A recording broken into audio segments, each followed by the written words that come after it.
Hey, this is John Bohlinger with Premier Guitar. We are in Nazareth, Pennsylvania at the Martin Guitar Factory. I'm here with Rameen Shayegan, who is the instrument design manager here, and he's going to take us through. I can't wait to show you guys around. So, first time visit? First time visit, long time fan, long time Martin owner. Welcome to it, man. You're going to see all kinds of cool stuff here today. Can't wait. Okay, so Rameen, what are we looking at here? We are looking down over our machine room here, and we're going to take a trip into the machine room in the sawmill and get a look at how wood comes in, how we process it, and what basically are the steps to take raw material and turn them into a raw part, basically, as it progresses through the factory. You know, this is so much different than I imagined it. I was imagining sawdust on the floor, little factory. This is just huge. We try to keep it pretty clean, and some of these pipes that you'll see around, this is part of our state-of-the-art, world-class dust collection system. Yeah. So there is definitely sawdust and shavings on the floor in various areas, but we try to stay on top of that stuff. Yeah, and it's just this is a big factory. It's no joke. Yeah. Yes, yeah. Serious operation got going here. Okay, let's jump in. So we are here in our acclimating area and taking a trip through the sawmill as we get a look at how we process raw wood into guitar parts. And John, what you're holding in your hands here is a really interesting and heavy piece of wood. This is a sort of a parallelogram shaped chunk of mahogany. And as you can see, we have 5 necks laid out on here. These are actually all traced out by hand. Wood, obviously, every piece is unique, and there are some jobs that you just can't have a machine do. There's no way. And so it's actually the most efficient for us to mark out each individual neck blank by hand with a pencil and then physically cut them out on a bandsaw. What we ultimately want to do is get the absolute maximum yield and minimum waste out of any piece of this material we get. We take it really seriously as an environmental responsibility to not waste wood. These are precious resources. So it is interesting to think about in the age of where AI is kind of thought of as the most efficient way to do things.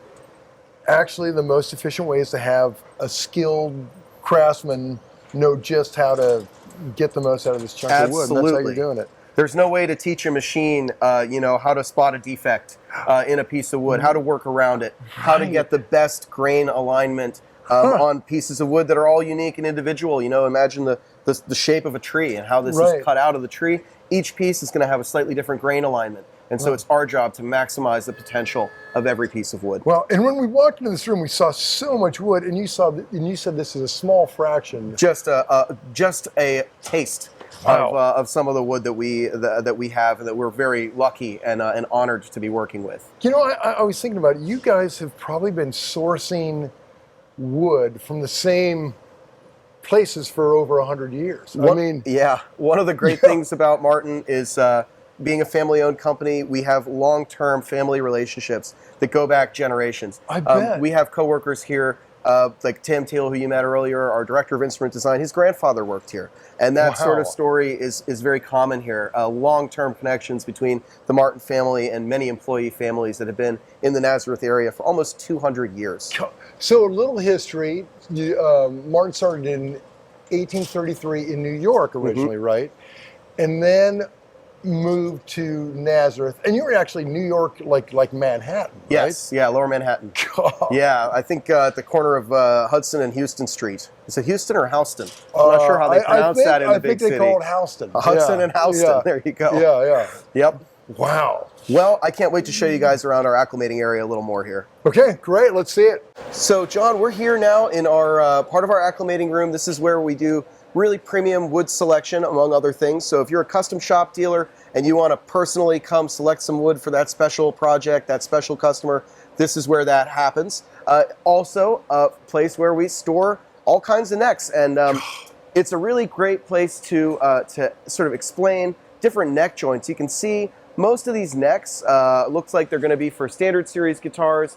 And above, they have compound dovetail neck joints. Some of them, for example, have simple dovetail neck joints, but when you see the scale of it, it's really, it's quite something. So here's a one-piece neck. Mahogany, very lightweight, and it's got a rosewood head plate ready to go. We use these locator pins for matching up with our fixturing, but there's a variety of different materials here as well. For example, here's a maple. Wow. Here's a maple neck, and one thing that's pretty wild about this one is obviously our backs and sides, we do a lot of matching with the wood. Tops and backs are book matched as well, so if you imagine opening up the leaves of a book, we actually do the same process on these maple necks. You can see that this is a beautifully book matched piece of maple, and that the grain all the way through this whole wood between the two halves is perfectly symmetrical relative to the glue joint. Okay, so aesthetically it's beautiful, I get it. But why go to that much trouble for things that people will probably not even see? We have some structural considerations here, and one of them is the orientation of this grain. So you've heard me mention the term quarter sawn before, and basically what that has to do is the orientation of the grain relative to the stresses on a piece of wood have a huge impact on the strength of that piece of wood in resisting deformation or warping. And so here on this peg head, you can see that the grain is almost perfectly perpendicular to the face of the peg head, and also perpendicular relative to the stresses that are going to be on this when it's under string tension. So this makes for a much more stable piece of wood, something that's not going to require constant truss rod adjustments, and it's going to hold up over time because our instruments have a lifetime warranty. So now we're looking at wood selection for sort of custom shop builds? Absolutely. So if you're a dealer or a customer and you have a really special premium project that you're working on, some dream guitar, this is where we would make that happen. And Jakey here is our assistant manager of all the Sawmill and machine room, and he's going to show us part of how a book match works, how we evaluate a piece of wood, and how we want to orient a piece of wood to make the most beautiful and structurally sound guitar. Great. So what do we got here, Jakey? So at this point, we have a match set of Guatemalan that I'll show you here today. Guatemalan rosewood. Yes. Wow, I didn't realize it had such that white in it. Yes, Wow. so that's called sapwood.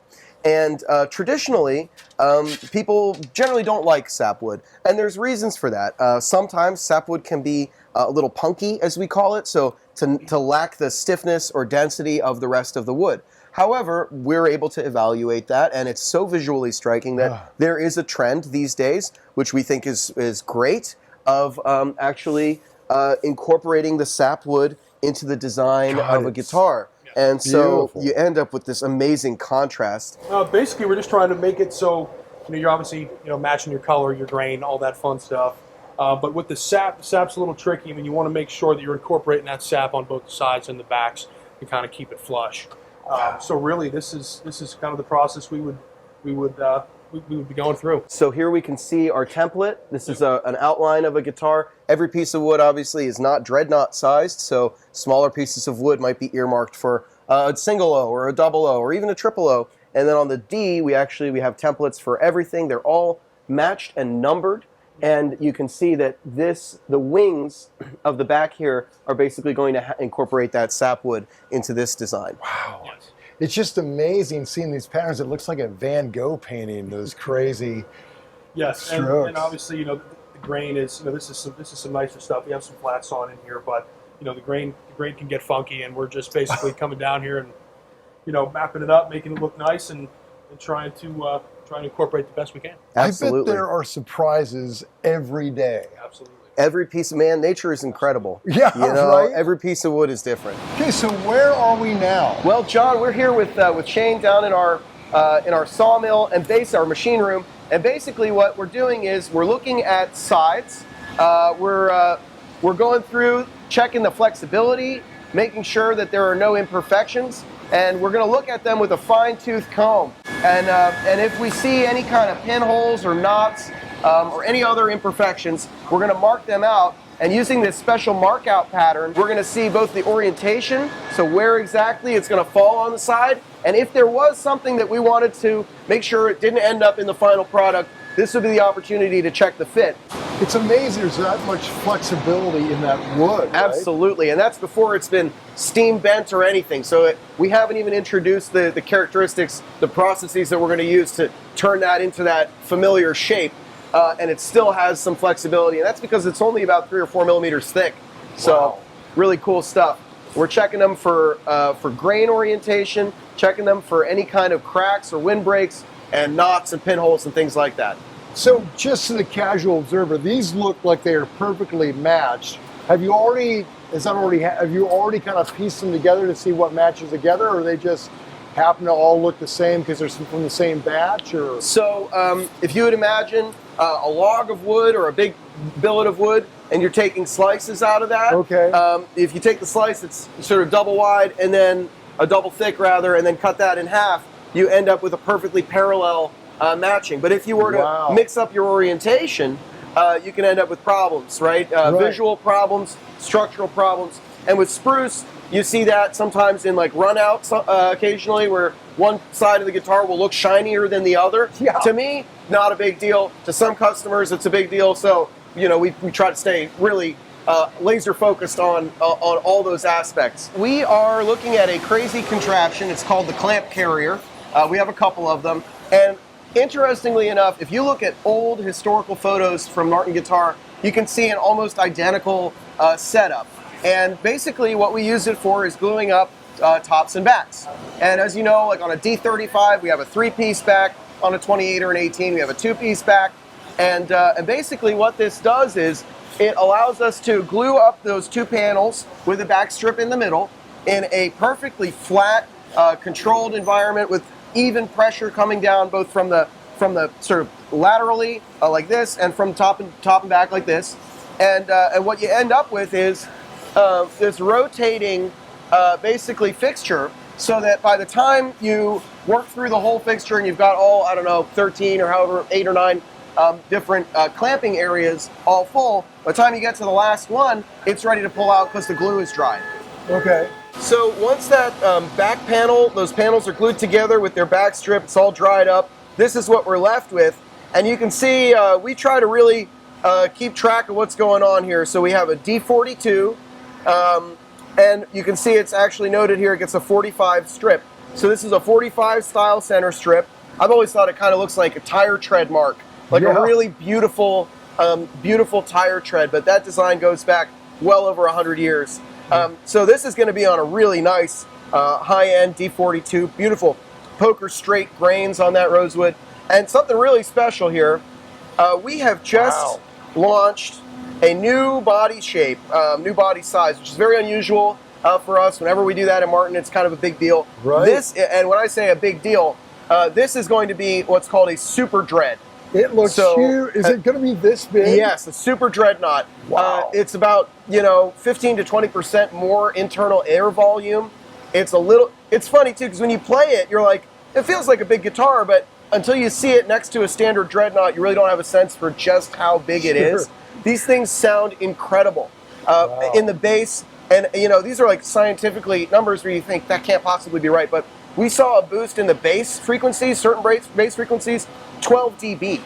Wow. It's nuts. It's like twice as loud. Now in the mids and trebles, you're talking more 3 to 6 dB boost. Yeah. Really incredible. But here you can see some of these panels. So this is our custom expert program. So these are only available at select dealers. But you can see it's a 35 style, as in 3 pieces, 2 mosaic type back strips, and just an incredible mix of wood. This is a Guatemalan rosewood, it looks like, on the edges, and maybe a darker Guatemalan in the middle. Just like unbelievable contrast, especially to think these are essentially the same species of wood, and yet they look so different. God, that's wild. Gorgeous stuff. So did they go with the D35 3-piece back because of the way it projected the bass, or was it an aesthetic decision? I think they wanted to just make it look really special, and it gives you the opportunity to do play around with some cool visual aspects of the instrument. Oh, it's so cool. As you can see, we've come back to the giant guitar, and this actually used to be a parade float. So they built this in the 80s, I think maybe 82 or 83, and they marched it down Main Street, and some employees were inside waving out to the public. But it's a wonderful visual reference for showing you what is going on inside the guitar. So even though it's obviously over scale, it actually really does a good job of showing what the internal lattice structure is of the bracing. You can see your cross brace, your bridge plate, your tone bars, your back braces, and it's a really great way to sort of introduce you and your viewers to the thing that they're all familiar with, which is the X-braced acoustic guitar. But many of them may not know that Martin invented the X-brace. So right here. Yes. Right. So this is our baby, something we're very proud of in the history of the company, and really led the way for guitars to be strong enough to be strung with steel strings or metal strings at all. I guess they probably used some sort of nickel nickel alloy back in the day. But basically, prior to the invention of the X-brace, guitars were strung with gut strings. Yeah. So we call them gut strings. It's very Shakespearean, but really it's a reference to the fact they were made from animal intestines and veins, basically sinew, right? Wow. So that's still common in the classical world, especially bowed string instruments. That's a different kind of sound. But in the era before amplification, people were always looking for ways to make their instruments louder. How can it compete, for example, with a banjo or the fiddle that you're playing with? So the X-brace paved the way for all of that. And the way that was invented, sometime around the mid-1840s, Mr. Martin was basically experimenting and came up with this new structure. So previously, guitars were braced with a fan brace, and we still make some fan brace guitars. It's very common in the nylon string world. Or they would be ladder braced, which you see on a lot of inexpensive Depression era instruments where they'd have braces that are going sort of transverse across the top. It's a different kind of sound. It's a little tinny, but it's not the sound that people have come to expect from a quality acoustic guitar. And it's almost the chicken and egg kind of question. Which came first, the X-brace, or the Martin guitar, or the expectation that that's what a guitar should sound like? And I think we have a wonderful and maybe even unfair advantage in that regard, because Martin guitar has been around since before the advent of recorded music. We've been around at the highest level quality for so long that even on those early recordings of a guitar, it almost created the expectation that that's what an instrument is supposed to sound like, because that was the highest quality guitar at the time. That's what people were recording with in the days of Thomas Edison, and so. Is it the chicken or the... Does it sound great because it's a Martin guitar? Or is it a Martin guitar and that's why it sounds the way we expect a guitar to sound? Yeah, define the tone. Exactly. Yeah. So we love that. To me, there's nothing more sort of classic in all those songs. You can really hear you say, oh yeah, that's probably a Martin. Yeah. I find that very satisfying. I know many of my coworkers do too. Yeah. So we're going to take a look here at how the braces get applied to a guitar top. What kind of handwork goes into shaping them. But before we do that, we want to see how do we incorporate new school technology and old school technology. And you're going to see so much of that throughout the factory, of old school handwork and ultra precise modern manufacturing techniques incorporated into one approach. So we are slightly ahead of the process, but basically what we're going to watch is Jonna here is gluing braces onto the top of an instrument. So you can see she's got her glue wheel. She's applying glue evenly to the underside of the brace, and the top she has selected there, it's in a heated bracing press. Okay. And basically what we're doing is we're going to put the braces in their correct locations, which have been marked out using one of our various bracing mark-out patterns. And once they're all in the right spot, we have to work pretty quickly to make sure the glue doesn't start to dry.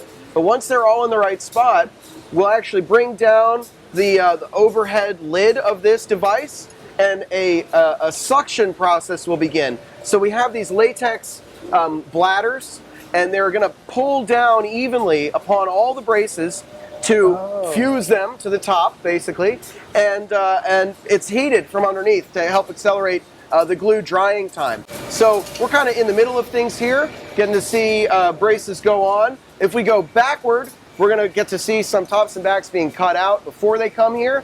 And as we go forward, we'll get a look at the actual brace carving process. I mentioned that we have a really interesting mix of new technology and old technology. So very old school and very new school. What you see here is sort of the pinnacle of precision when it comes to profiling shapes out of a flat piece of wood. So this is a laser machine. It's a laser table.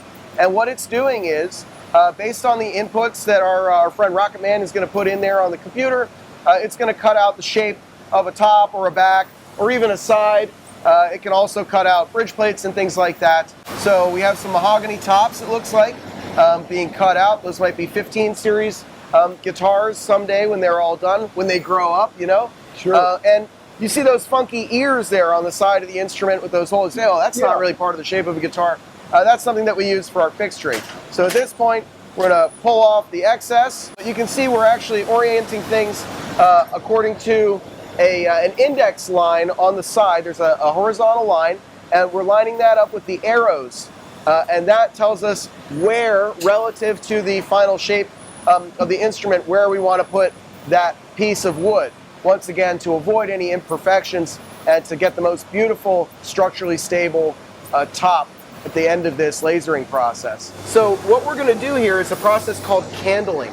And back in the day, you would take a candle, you know, a single light source in a dark room, and you'd hold up a wood panel against the candle so you could see through the thin piece of spruce. And why would we want to do that? Well, from the outside, if you can ignore these circled areas here, you can see we have what looks like a really nice piece of spruce, right? Yeah. Aha. But the truth is going to come out when we backlight it. So now we're candling this piece of wood. And as you can see, even though it looked pretty nice from the outside, we have a sap pocket there or something, some kind of pitch pocket, some kind of transverse line that looks like if we start sanding on that, it might become visually unappealing. It might even be structurally unstable. So you never know how deep these things are. You never know once you start working that wood if that's going to pop up to the surface and be really a problem. We have templates for every single shape and style of body that we make. Left-handed orientation, right-handed orientation. A lot of the other ones will have cutaway marks on both sides. And the reason we have all this is so that we can actually hold it over a piece of wood. So if we were to, we know our center line is non-negotiable. The center line has to be in the center. But vertically, we have a lot of room to play around with how we locate the guitar top out of this piece of wood. So if we have it here, then this sap pocket is going to be exposed later on down the line potentially as we sand on that guitar body. But if we lift this up a little bit, now all of a sudden we know that that's going to be covered up by the bridge. We know that this one is going to be cut out altogether. Right? Exactly, cut out in the sound hole. Basically at this point we can make sure that the guitar is going to not be impacted by any of these imperfections. So John, what we're watching here is part of our brace carving and shaping process. Sitka spruce is an incredible material. It is so strong relative to its weight, so we call that the strength to weight ratio. And basically it's so lightweight and so stiff with the right grain orientation that people used to use this stuff to build airplanes.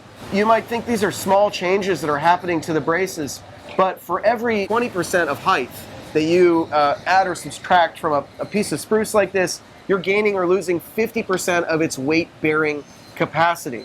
Wow. So these very small changes in peaking the braces to remove excess mass, for example, while retaining the stiffness and the shape of that triangle, that pyramid shape, feathering braces out to nothing, these are not random decisions. These I'm are amazed at how much wood she's taking off. It's wild. They're right down to nothing. So calculated. That's actually going to be feathered down to nothing. And when the rim of the guitar is actually glued on, it's going to compress there. So it's going to perfectly capture that brace end, even as it's only a few microns thick.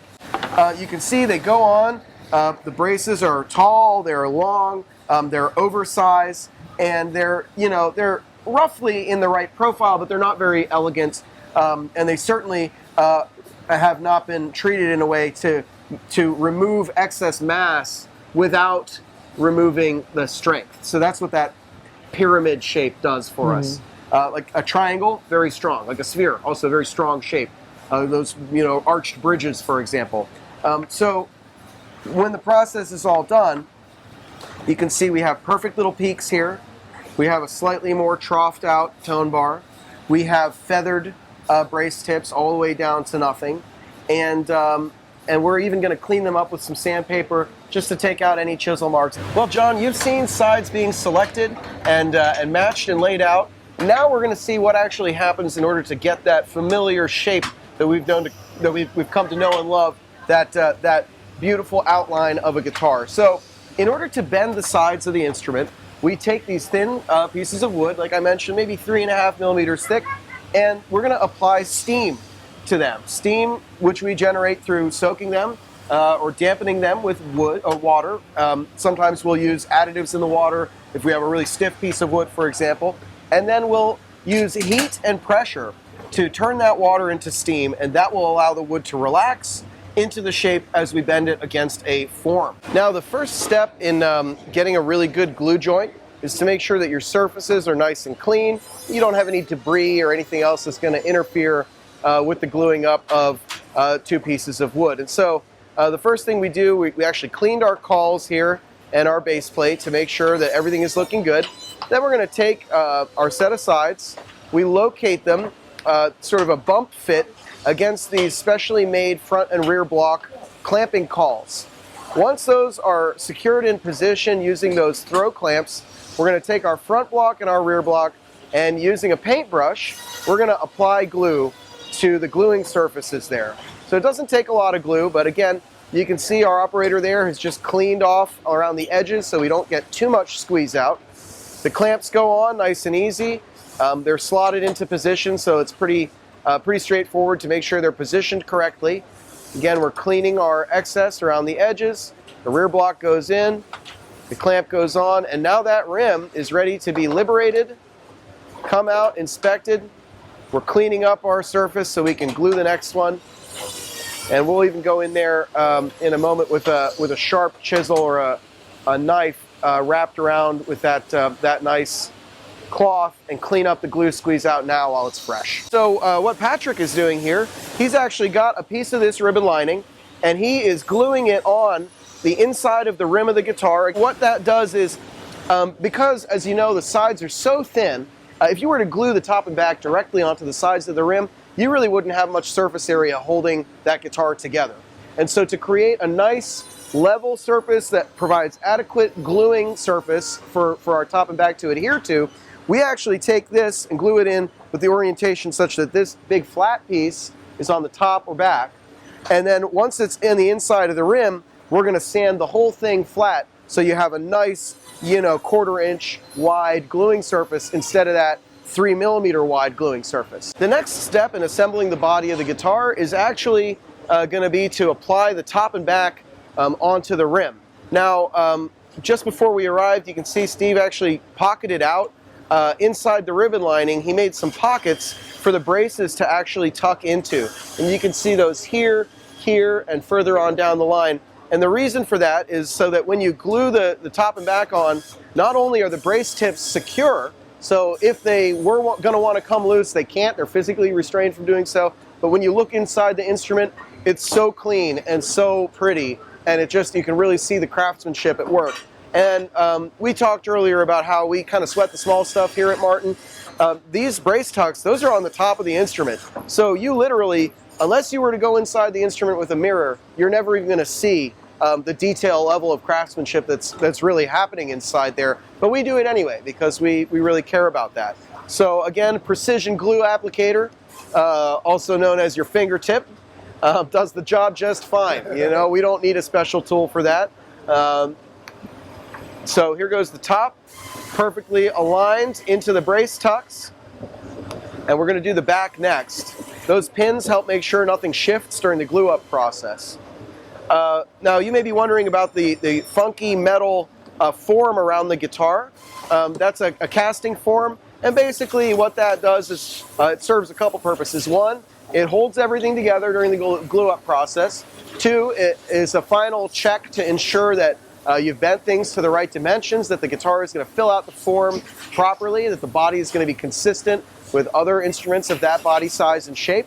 And third of all, it allows us to hold the sides, hold the rim steady when we do our rim sanding, which we didn't get to see, but essentially what you're doing is applying a dished sanding tray and sanding off any excess material to make sure that the rim, that the sides, and the ribbon lining are all perfectly flush, so that you have a nice flush gluing surface for your top and back to mate onto. So John, you're familiar with herringbone. Yes. I'm sure. Yes, I am. Well, we have all kinds of amazing trim levels of our instruments, whether they're a 28 with herringbone, whether it's a 45 with pearl all the way around the outside, or an 18 with a simple binding and inlay. And the way we achieve all that is here through what we call the phrasing process. This is a really difficult job. And what Mercedes is doing is she has a spindle that's coming off of that machine that has a cutter package on it. And a lot of mathematics goes into figuring out exactly how to do this. So we have, as you can see, all these different rub collars and cutter packages, and every one of them is going to be appropriate for a certain type of binding trim. And the end result is a consistent channel or ledge, which is then going to result in a really beautifully, visually appealing, and also an instrument that is protected against dings and dents from the outside. Sure. Without the binding, if you were to take a sharp rap on the corner of a guitar body, the top or back could separate, right? But with the binding, you have a softer material. It's like a shock absorber, ready to absorb those blows that might impact against the corner of the instrument. Oh. These are some instruments that have been bound, and the tape is here to hold the binding in place until it dries, at which point we're going to take it off and they'll continue on down the line. But the actual process of applying the binding back in the day would have been done with a rope, which is why they called it binding, because you would be binding the whole instrument with a ribbon or a rope to actually pull all that tight, especially into the more difficult areas like the curvatures of a cutaway or at the waist of the instrument. Those are areas where it's challenging to make something conform and glue in and stay stable. So all this tape serves a very important purpose. When it comes off, we're going to have a really beautiful instrument. So we've talked a lot about guitar bodies as they're going through here. We've seen the bracing, we've seen the side bending, we've seen so much to do with bodies and not a lot to do with necks. And I wanted to reassure you that the necks are going through the factory as well. Yeah. They definitely are. They're on a separate track. But this is the first point at which a guitar body and neck are going to be mated together. So we call this our pre-fit area. And we discussed some of our neck joints a little earlier, and I will show you those again. This is a compound dovetail neck joint, which means that it's dovetailed in two different axes, two different dimensions. It'll be really easy to visualize this when we see a loose front block and a loose neck in a few minutes. But essentially what Chad is doing right now, he's got this neck pre-fit, and he's going to cut the heel down to the correct length. Oh, wow. So that it lines up perfectly when he puts that heel cap on, that the trim, the black, white, black, and then the final layer are going to line up exactly with the trim that's in the side of the instrument. We glue our necks in place, but these things are mated so well and so closely that I don't want to hype anyone up too much, but I am confident that you could probably string up a guitar that's been pre-fit like this. It's been nicely neck fitted, even without glue. And I would feel 85% confident that you could string it up and it would hang together just fine. Wow. Now, of course, we don't do that. Yeah. We glue them on. But you'd be amazed at the strength and structural stability that a properly executed compound dovetail joint will give you against that 200 pounds, 180 pounds of string tension. Sure. It's amazing. So the reason that we pre-fit necks here, even though the guitar and neck has to go through finishing still, is that the dimensions are going to change further on down the line. When you sand the body, when you apply finish, you thicken, you add some coats on there, a couple thousandths of an inch thick, but all those little dimensional changes are going to add up. So if you didn't do this step now, it would be much more difficult to do the final dovetail joint later on, to do that final mating. So this is sort of like we call it pre-fit, and that's exactly what it is. These things, they're tagged, they're serialized, they're going to go through the factory, they're separate ways, but they will come back together in final assembly. Is it difficult to get it out once it's in there? Oh, you got to use a hammer. Yeah. Oh, absolutely, absolutely. And it's a testament to the resilience. I know many guitar players, we baby our instruments, we take really extra good care of them, But in the process of building these things, they come into contact with some, some serious tooling, whether it's a bandsaw or a hammer or a fretting hammer or something. You can't baby them during the building process. Yeah. Much like the binding that you saw going on the guitar bodies, sometimes fingerboards get bound as well. But you can see that it's slotted, and these slots obviously have to be in very precise locations. The ratio of a relationship, non-negotiable. You can't get around it unless you're going fretless, which is a little extra weird. But we have such a variety of fret wire here, all the way from old school bar frets, which are available through the custom shop only, to gold Evo fret wire, and different crown heights, different things like that. So what we do is we press the frets in, we do glue them in, either with a hammer, a few taps of the hammer, dead blows, or with a hydraulic press that comes down and pushes them all in all at the same time. And once they're in there, we actually are going to snip all the excess material off the edges of the fret. You wouldn't want to play that guitar. That's like a recipe for disaster. And then we're going to actually come in and bevel the nice edge. The nuts get installed later on, so I'm not sure why we have a nut on this visual aid here, but that's all right. And once the board gets glued onto the neck blank, then we'll have the nut go on there. We'll trim up the head plate, make sure everything fits nice and flush, and then they're going to go get shaped. So John, this is Eric. He's one of our highly skilled operators here. Good to meet you. Eric's in neck shaping, and maybe he can tell you a little bit about what he's working on. I got a D42 Modern Deluxe right here and a D18 Authentic right over here. Now, this one right here is going to have a thinner barrel on it. It's going to have the nice flute on the back extended out for the Modern Deluxe series. The diamond. Yeah. The diamond. How the diamond cool. is a beautiful piece right there. These actually get hand shaped and then we hand sand them. So this is our finishing touch on with everything we do, while the 18s do not. Oh. And this is going to be following our classic spec that R&D worked really hard to perform and matched to a 37, I believe, for this year, if I'm not mistaken. Oh, great. So this has a nice full thickness to the barrel, but this one's going to be a lot thinner and smoother to play up and down. So the shape of a guitar neck is absolutely critical for the comfort of the player. It can be it's the point of interface where you're really interacting with the guitar the most. Sure. And it can make or break your experience. The first step in getting that perfect mirror finish on a Martin guitar is starting with good surface prep. So here what we're doing is we're sanding up these guitar bodies, starting with 120 grit, and we're going to sand them up to 320 grit. And it's a delicate thing. It takes a steady hand, but a good eye, and you got to know when to quit. So it takes a lot of experience and a lot of skill to do this job and to make sure you're doing it well. That's why we got skilled guys here like Glenn. They're standing in there, getting in the way. What you see here is the first coats of lacquer that have been applied to this instrument. So our lacquering goes through a multi-step process. The first step after all that surface prep is we get 4 or 5 coats sprayed on here, clear coats that go on the instrument. We have like a robotic spraying fixture, and they go through the carousel and they get sprayed.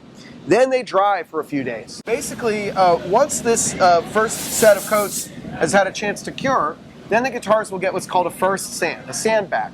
So you'll go through with 320 grit sandpaper. You'll knock back most of the shiners, or the fish eyes, or the pinholes, or all the other, or the orange peel, all the million different terms we have to describe things that can go wrong with finish that that don't look good. So we knock all that stuff out of there, and then they get inspected.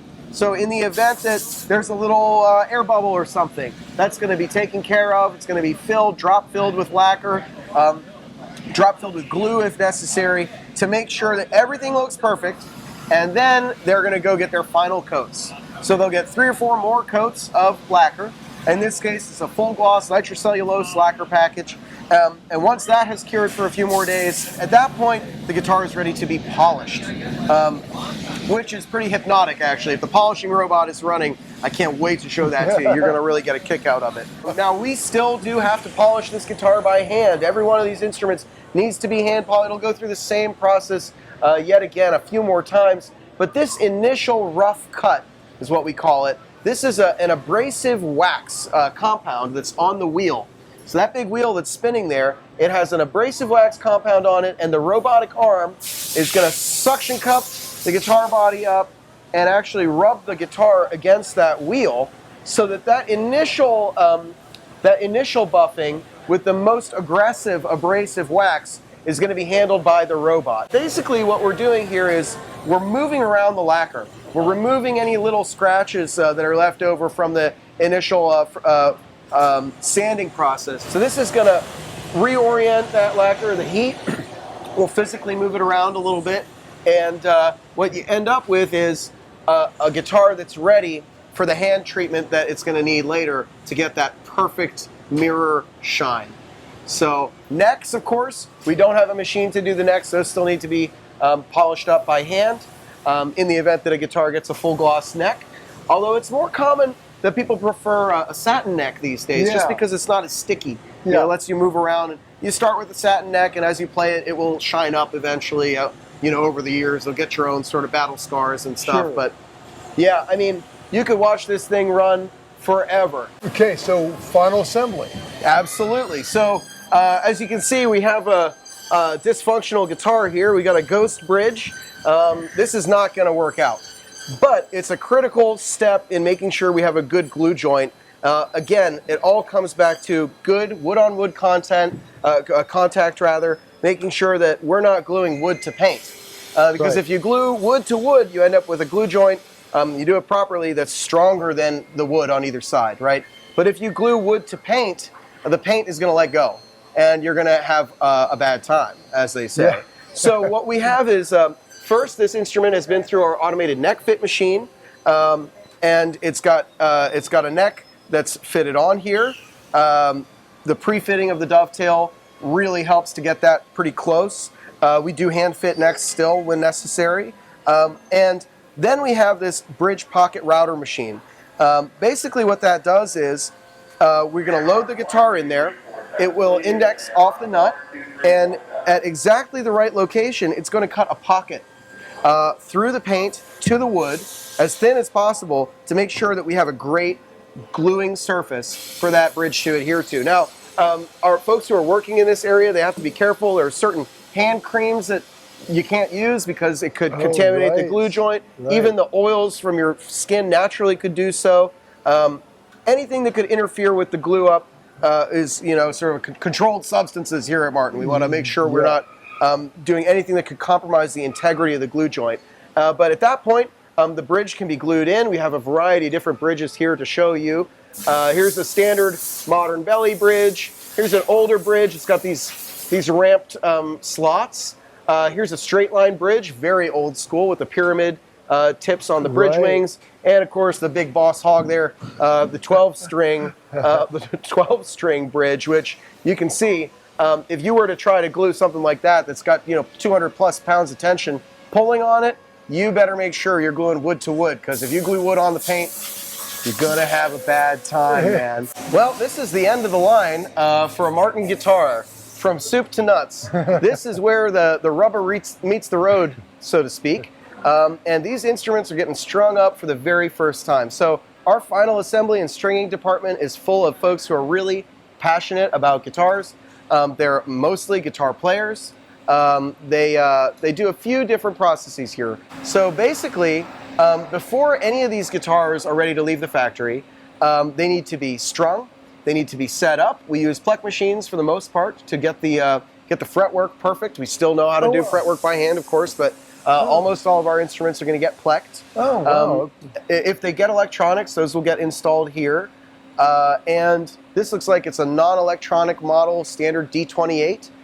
So pretty fitting to see at the end of the line, about as classic as it gets. Yeah.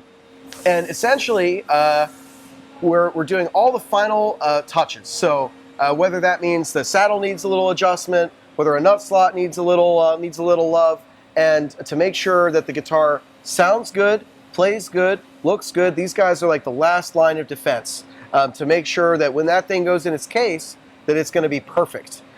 But that's not all. Once the guitar is cased up, perfect, ready to go, ready to sell, maybe already sold, we let it sit for 4 days. And we call that a 4-day hold. And that's because, as I'm sure you have seen, sometimes a brand new guitar needs a little adjustment. It needs to get used to being a guitar, right? Sure. First time this piece of wood has been under this kind of tension. So if something was going to let go, for example, if something was going to belly up too much, if your action is going to rise a little bit because your neck relief has risen a little, and and it's under tension now, and suddenly things are moving, we want to make sure we take care of that before it goes out the door. So we let them sit 4 days. You would 4 know. days, Yeah. and then we open the case back up and we re-inspect them. No. And nothing leaves the building until it's been through a 4-day hold and re-inspection period. Thank you guys so very much for visiting us. God, that was such a thrill. It's been a pleasure. Yeah. A pleasure to show you around. Yeah, well, I can't wait to see what you guys keep doing in the next 195 years. 195 years. I'm hoping that I'll be What's here for the next? 200th anniversary celebration. I think Inevitably. chances are good. Yeah. So should be a lot of fun. Guys, thank you so much. All you watchers, viewers out there, guitar freaks and nerds, we love you here at Martin. Thank you so much. Mwah!